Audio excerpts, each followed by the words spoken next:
সম্মানিত দ্বীনি ভাই বোন, বলছিলাম মসজিদে ঢুকে 2 রাকাত সালাত। এতক্ষণ বললাম ওযু করে 2 রাকাত সালাত বিনিময় অনেক। মসজিদে ঢুকে 2 রাকাত সালাত। কাতাদা রাদিয়াল্লাহু তাআলা আনহু বলেন, রাসূল সাল্লাল্লাহু আলাইহি সাল্লাম বলেছেন, ইজা দাখালা আহাদুকুমুল মসজিদ ফালিসাল্লি রাকাতাইন কাবলা ইয়াজলিসা। মসজিদে ঢুকে বসার পূর্বে সে যেন 2 রাকাত সালাত আদায় করে। 2 রাকাত সালাত আদায় না করে কেউ মসজিদে বসতে পাবে না।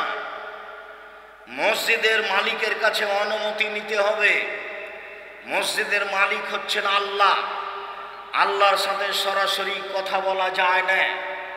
অনুমতির পদ্ধতি হলো 2 রাকাত সালাত।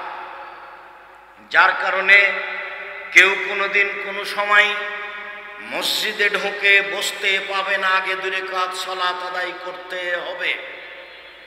জাবের রাদিয়াল্লাহু তাআলা আনহু বলেন, দাখালা রাজুলুন আল মসজিদ ইয়াউমাল জুমআ নবী সাল্লাল্লাহু আলাইহি ওয়াসাল্লাম ইয়াখতুব। একটা লোক মসজিদে ঢুকলো জুমার দিন, তখন আল্লাহর নবী খুতবা দিচ্ছিলেন। লোকটা গিয়েই বসে গেছে। তা আল্লাহ রাসূল বললেন, আসলাইতা, তুমি কি সালাত আদায় করেছো 2 রাকাত? তখন লোকটি বলল, লা, জি না, আমি করিনি। তখন আল্লাহ রাসূল বলেন, কুম, এই উঠো, ফাসাল্লি রাকাতাইন, 2 রাকাত সালাত আদায় করো।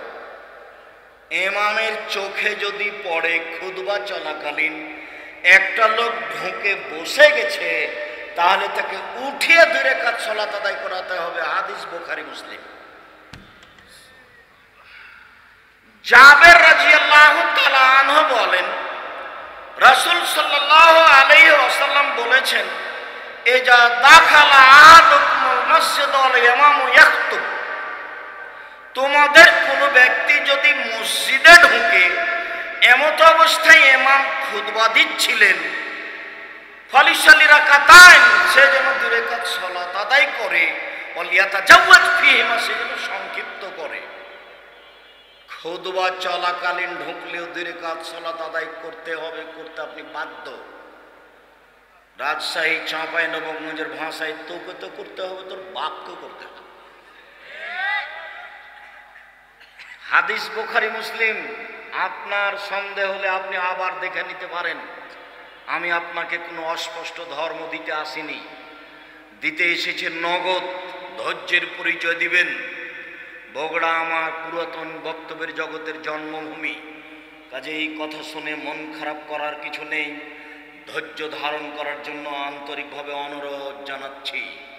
সম্মানিত দ্বীনি ভাই বোন, এবার আমরা 2 নম্বর আলোচনা শেষ করে চলে আসলাম আযান ও ইকামতের মাঝে সালাত। প্রথমে বললাম ওযু করে 2 রাকাত সালাত। তারপরে বললাম মসজিদে ঢুকে 2 রাকাত সালাত। এখন বলছি আযান দিলেই 2 রাকাত সালাত। আযান ও ইকামতের মাঝে 2 রাকাত সালাত।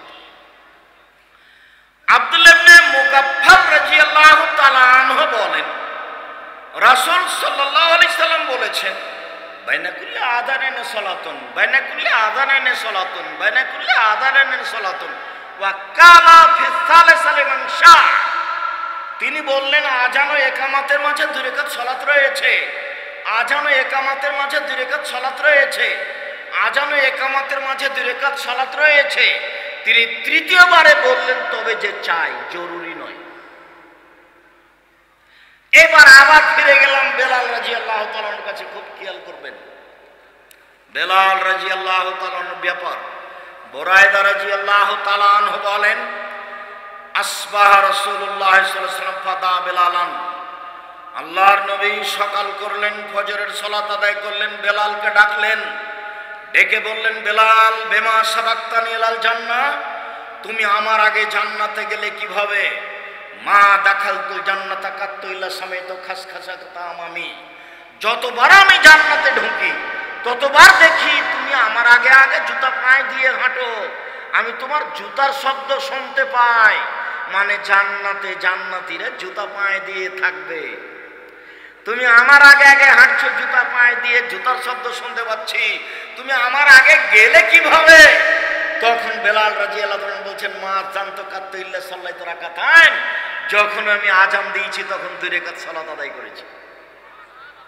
কি বুঝলেন বলেন তো? বোঝা যায় না মনে হয়? এই ছেলে তুমি বুঝতে পারছো কি বললাম এখন? বলো তো দেখি। জি, বারাকাল্লাহ, জাযাকুমুল্লাহ খায়ের।